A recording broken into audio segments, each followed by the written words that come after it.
No, I mean, the bottom line is you want to make sure you communicate. So we had one last year where a person hadn't communicated with her advisor. The advisor came to Wendy and said, you know, where is this person? I communicated with the student, come to find out the student had talked to the advisor but was really busy with something else and really can't get to the next step of this for another 3 or 4 weeks. Well, that's fine, but tell the advisor that. Let them know what you're doing and that it's going to be 3 or 4 weeks before you can get this next step done. Don't just leave them hanging, because then we get the phone call with them trying to figure out where are you know? And then that will also obviously impact your professionalism and your checklist score. We want you to get good grades there. Advisors will turn that into us by April 17th. You don't really have to worry about that deadline. It's probably worth it to know what the deadline is, but on April 17th or by then, your advisors will turn that checklist into us. Okay, so you have any questions at this point about timing, process, anything? I'll do just a little bit more on the timing, but yes, ma'am. So I'm in the honors college, so I need an honors advisor. So should they just contact Wendy and say, hey, I'm Nick's honors advisor, or like what should I do with that? Okay, so what happens is your honors advisor, you don't have to have that second advisor this semester. You don't bring that person on until next year. And actually, we don't even need to know who it is, right? Wendy, you don't even necessarily have those records, right? I mean, it helps for next year, like for the capstone colloquium, but I really don't even have much, but we put their name on the program. Yeah, that's right, So, later on. But at this stage, normally what happens is your primary advisor is the one that you're working with for action.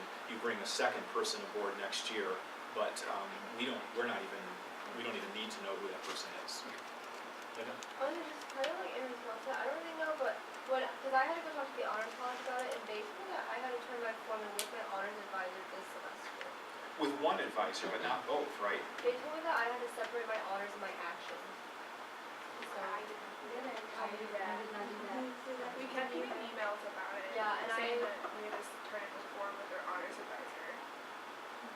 But the honors advisor is your action advisor. Yeah. And you only have to turn in one name, right? Yeah. So that's all you've got to do. I only turn in one advisor. Yeah, you only have to turn in one name, just whoever your action advisor is that you've already identified here. That's all And they then they need. stop sending me emails. When do we have to go there to turn in our honors advisor next semester? Like, is it another paper that we fill out? Yeah, that's right. There's another paper you'll fill out the next semester where that's right, with the second form. And that's where you need to tell them who the second person is. Right now, they just need one name. The name you already have for action. With Form 2, let's do like next semester. Because at the end of this year, or no, I think with Form 2 we need our paper done, because that's like our proposal. Yeah. So we need the paper done and turn that into honors. Well, because when I saw them to the office, they told me they wanted the same name on Form 1 and Form 2. And they want the person that's not my action advisor.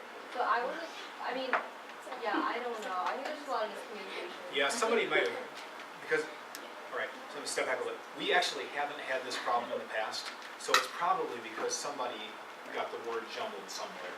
Bottom line is, right now, the agreement we have with the Honors College is they only need at this stage one name, and it's the person who is your action advisor. That's all they need. And then when you get into the fall, you add a second advisor with Form 2, and you add that person's name to the form. But right now, the action advisor's name is the only one that they need, and they have never told us otherwise.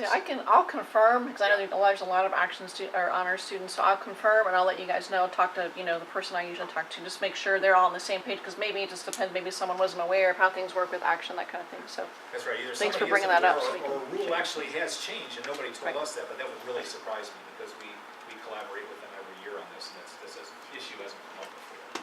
So, Taylor, question? I was just going to ask, what do we do if we turned in our form with the wrong advisor? Because I turned in what I thought was my honors advisor for next year, but actually Dr. Matney is my action advisor. I didn't have him sign that form. I had the other. Well, that's not, it's okay with me, because actually what ends up happening is when you do the Form 2 next year, you would add Dr. Matney's name on it, because again, whose name is the first and second advisor just doesn't really matter to us. As long as you have an action advisor and that person is connected to your honors project, it doesn't matter. You could just add his name in the fall, and that's okay. So So do I need to have my professionalism and like that all signed by the person I had my form signed by? No, that was strictly I see. your action advisor, that's right.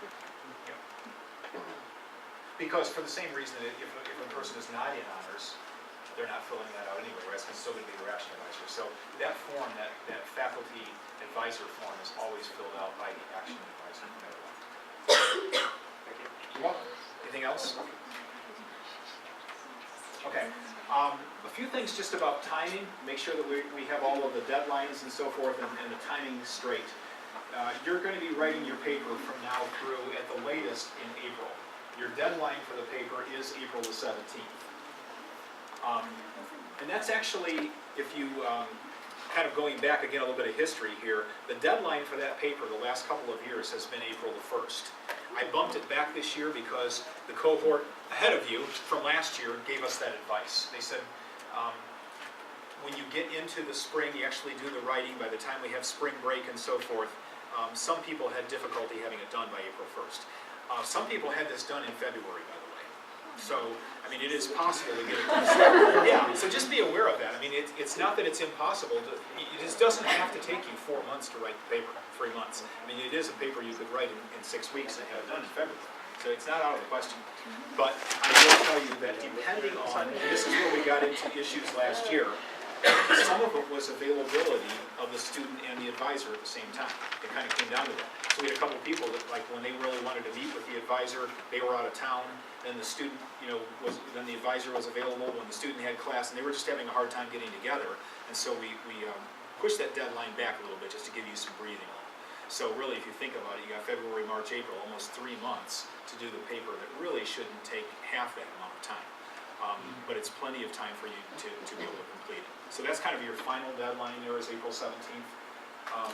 I actually had the wrong date on the other thing, because the advisor checklist is always due a week after that. I had the 17th on there, and that should be the 24th. But, so advisors handed their checklist to us a week later. I think I was picking up on the other day. The other thing that you should have on your calendar, just as a reminder, is the capstone colloquium.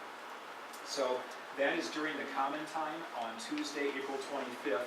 It goes from 4:30 to 6:30. It actually bumps a little bit beyond the common time, although all the presenting is generally done by 6 o'clock. So if you have a 6 o'clock class on that day, you would still be able to make it to it.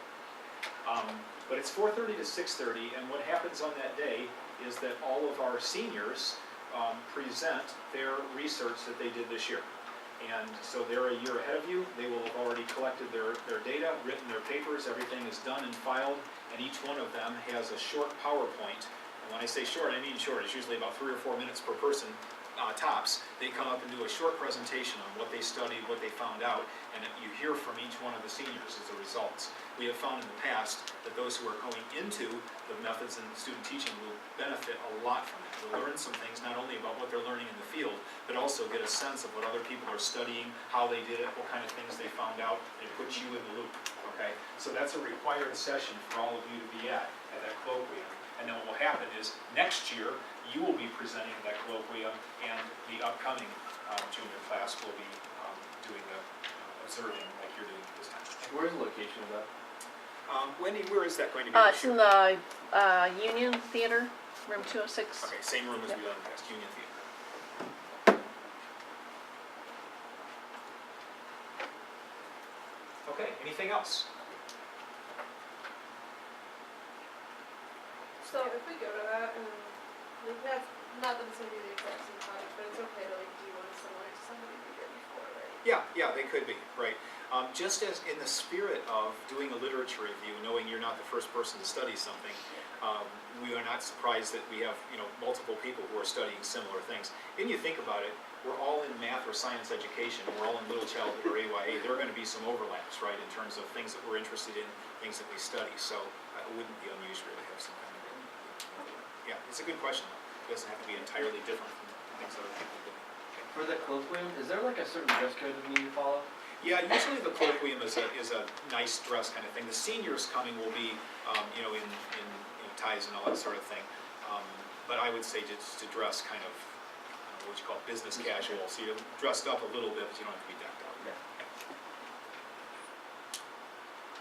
Lots of good questions. Is there anything else? Do advisors have any questions or anything to add?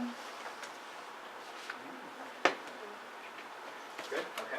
Great, so just a reminder that at Canvas, you will find those sample final papers from this class that you can survey and see what other people have done. And just make sure you stay in touch with your faculty advisor, and we will see all of you together.